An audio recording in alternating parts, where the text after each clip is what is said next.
ኑሮን ለማሸነፍ በስራ ተጠምዳችሁ ቆይታችሁ በመጨረሻም ሁሉ ነገር ተሳክቶ የተረጋጋ ህይወት ጀምራችሁ በመንፈስም ዝግጁ ሆናችሁ ልጅ ለመውለድ ስታቅዱ ከ35 ዓመት በኋላ ልጅ ለመውለድ ማቀድ አደጋው የበዛ ነው የሚሉ መረጃዎችን ሰምታችሁ ሊሆን ይችላል። በእርግጥ ከ35 ዓመት በኋላ የማርገዝ እድል በፍጥነት ያሽቆለቆላል? ችግሮች የማጋጠም እድላቸውስ እጅግ የበዛ ነው የሚሉ ጥያቄዎች በዚህ ዕድሜ ያሉ ሴቶች ላይ አእምሯቸው ላይ የሚመላለሱ ጥያቄዎች ናቸው። ሰላም ውድ ቤተሰቦች፣ ዛሬ በዚህ ቪዲዮ ከ35 ዓመት በኋላ ለማርገዝ ስታቀዱ ሊያጋጥሙ የሚችሉ ችግሮችንና መሰናክሎችን በተመለከተ በመጨረሻም ከ35 ዓመት በኋላ ስታረግዙ ያሉ መልካም አጋጣሚዎችን ነግራቸዋል። ለዚህ ቻናል አዲስ ከሆናችሁ ስለ ማህፀንና ጽንስና ስለ ሴቶች ጤና መረጃዎችን የማቀርብበት ነው። ታዲያ እንደተለመደው ቪዲዮውን ላይክ እና ሼር በማድረግ ጀምሩ። እንዲሁም ቻናሉን ሰብስክራይብ በማድረግና የደወል ምልክቷን በማብራት ቤተሰብ ሁኑ። ከስነ ተዋልዶ ጤና ጋር ተያይዞ በተለይም ደግሞ ከእርግዝና ጋር ባሉ ሁኔታዎች ላይ የሴቶች ዕድሜ ከ35 ዓመት በላይ ሲሆን በልዩነትና በጥንቃቄ ይታያል። ይህም የሆነበት ዋናው ምክንያት ከ35 ዓመት በኋላ በፍጥነት የማርገዝ ዕድል እየቀነሰ የሚሄድበትና የተወሰኑ ከእርግዝና ጋር ተያይዘው የሚያጋጥሙ ችግሮች በብዛት የሚበዙበት የዕድሜ ክልል ስለሆነ ነው። ይህ ማለት ግን ጤናማ ጽንስ ማርገዝ አትችሉም ማለት አይደለም። ብዙ ሴቶች ከ35 ዓመት በኋላ በተፈጥሮ ያለምንም እገዛ ጤናማ እርግዝና አርግዘው ያለምንም ችግር የሚወልዱ ብዙዎቹ ናቸው። ከ35 ዓመት በኋላ የማርገዝ ዕድል ለምን ይቀንሳል? እዚህ ጋር አንድ ትልቅ እውነት አለ። ሴቶች ሲወለዱ ተቆጥሮ የተሰጣቸው እንቁላሎችን ይዘው ነው የሚወለዱ። ታዲያ እነዚህ እንቁላሎች በጊዜ ሂደት በመጠንም በጥራትም እየቀነሱ ይሄዳሉ። በዚህም የተነሳ ከ30ዎቹ አጋማሽ በኋላ የሴቶች የማርገዝ ዕድል በፍጥነት እያሽቆለቆለ ይሄዳል። ለማርገዝም ብዙ ጊዜ ሊፈጅባቸው ይችላል። ወደ 40ዎቹ የተጠጉ በሄዱ ቁጥር ደግሞ የማርገዝ ዕድላቸው እየቀነሰ ከመሄዱን ባሻገር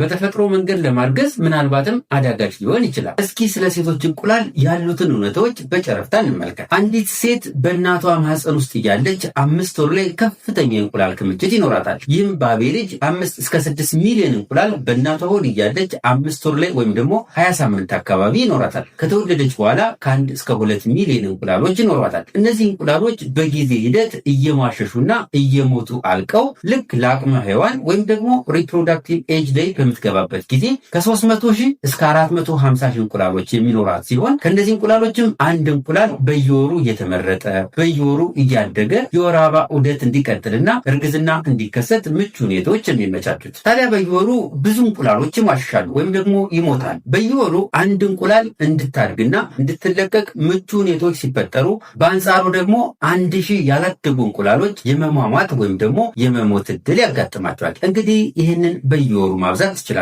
ስለዚህ እነዚህ እንቁላሎች በጊዜ ሂደት ጊዜዎች እየሄዱ በሄዱ ቁጥር እድሜዋ እየጨመረ በሄደ ቁጥር ከጊዜ ወደ ጊዜ ቁጥራቸው እየተመናመነ ይሄዳል። በአማካኝ ሴቶች የወር አበባ ዑደት ማየት ከጀመሩበት ጊዜ ጀምሮ ማረጥ እድሜ ላይ እስከሚገቡበት ጊዜ ድረስ ከ300 እስከ 500 እንቁላሎችን ነው በወር አበባ ዑደት ላይ በየወሩ አንዷ እንቁላል እየተመረጠች ለእርግዝና ዝግጁ የሚሆኑ።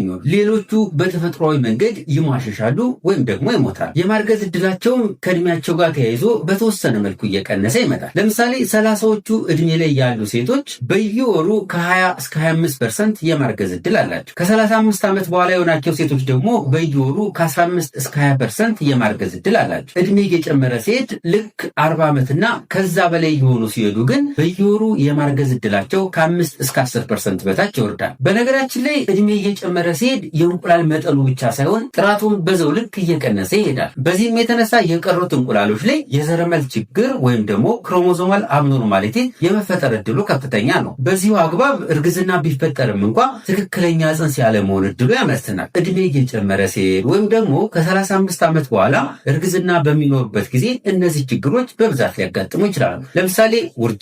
ምክንያቱም የዘረመል ችግር ወይም ደግሞ የአፈጣጠር ችግሮች በብዛት ስለሚስተዋሉ ውርጃ የማጋጠም እድሉ ከፍተኛ ነው። በተጨማሪም ጽንስ አልባ እርግዝና የማጋጠም እድሉ ከፍተኛ ነው። ያም ማለት ማቀፊያው ብቻ ተፈጥሮ ልጅ ግን በማህፀን ውስጥ ሳይኖር ሊቀር ይችላል። ስለዚህም ጽንስ አልባ እርግዝና ወይም ደግሞ አንኢምብሪዮኒክ ፕሬግናንሲ እንለዋለን። የአፈጣጠርና የዘረመል ችግሮችም የማጋጠም እድላቸው ከፍተኛ ነው። ሌሎች የጤና ችግሮችም የማጋጠም እድላቸው ከፍተኛ ነው። ስለዚህ ከ35 ዓመት በኋላ ለማርገዝ ስታቅዱ እነዚህ ችግሮች የማጋጠም እድል ስለሚኖራቸው አንዳንድ ጥንቃቄዎች ማድረግ ይመከራል። ለምሳሌ ውርጃ የማጋጠም እድሉን ከ30 ዓመት በታች ያለች ሴት በምታረግዝበት ወቅት ውርጃ የማጋጠም እድሉ 10% አካባቢ አካባቢ ነው። ከ35 ዓመት በላይ በምታረግዝበት ወቅት ደግሞ ውርጃ የማጋጠም እድሉ ከ15 እስከ 20% ይሆናል። ከ40 ዓመት በላይ እርግዝና ሲፈጠር ደግሞ ውርጃ የማጋጠም እድሉ ከ30 እስከ 40% ይሆናል። ከ45 ዓመት በላይ ያለ እርግዝና ላይ ውርጃ የማጋጠም እድሉ ከ50% በላይ ይሆናል። ከዚህ ቁጥር እንደምንረዳው እድሜ እየጨመረ ሲሄድ የክሮሞዞማል አብኖርማሊቲስ ወይም ደግሞ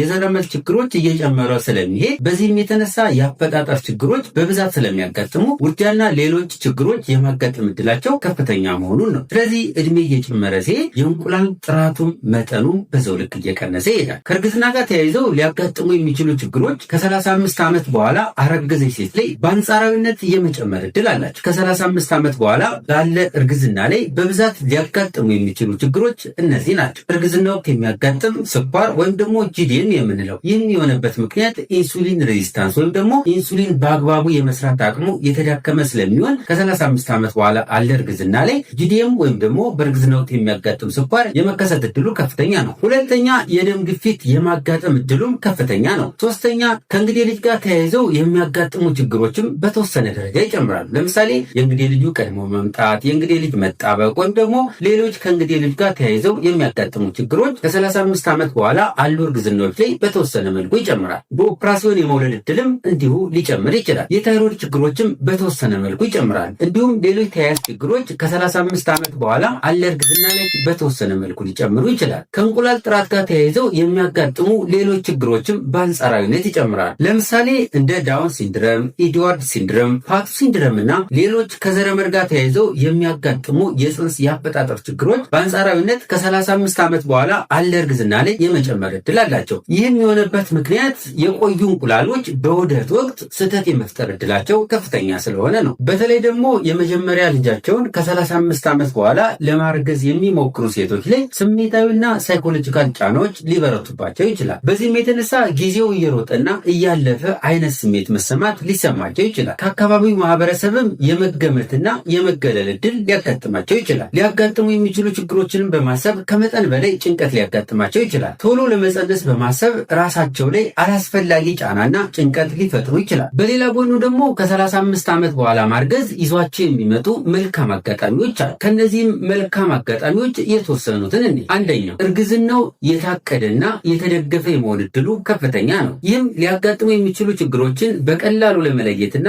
ለማስቀረት ከፍተኛ ሚና ይጫወታል። ሁለተኛ በቂና ጥንቃቄ የተሞላበት ክትትል ያደርጋል። ሶስተኛ በሕክምና ባለሙያዎች የሚሰጡ ምክረ ሀሳቦችን በጥንቃቄ ያለመሸራረፍ የመፈጸም እድላቸው ሰፊ ነው። ቤተሰብም በኢኮኖሚ ራሱን ስለሚችል ከብዙ ነገር ይታደጋል። በመንፈስም ሆነ በስሜት የተረጋጋና የበሰለ ቤተሰብ እንዲኖር ያደርጋል። ከ35 ዓመት በኋላ ለማርገዝ ስታቀዱ እርግዝናው ጤናማና ውጤታማ እንዲሆን እንዲሁም ደግሞ ሊያጋጥሙ የሚችሉ ሌሎች ችግሮችን ለመቀነስ እነዚህን ነገሮች አደርጉ። በንጥረ ነገር የበለጸጉ ምግቦችን አዘውትሩ። ጤናማ ክብደትም ይኖራችሁ። እንደ ፎሊክ አሲድና ሌሎች ወሳኝ ቫይታሚኖችንም መውሰዳችሁን እርግጠኛ ሁኑ። ከማርገዛችሁ በፊት የቅድመ እርግዝና ክትትል ጀምሩ። ጭንቀትን የሚቀንሱ ነገሮችን አድርጉ።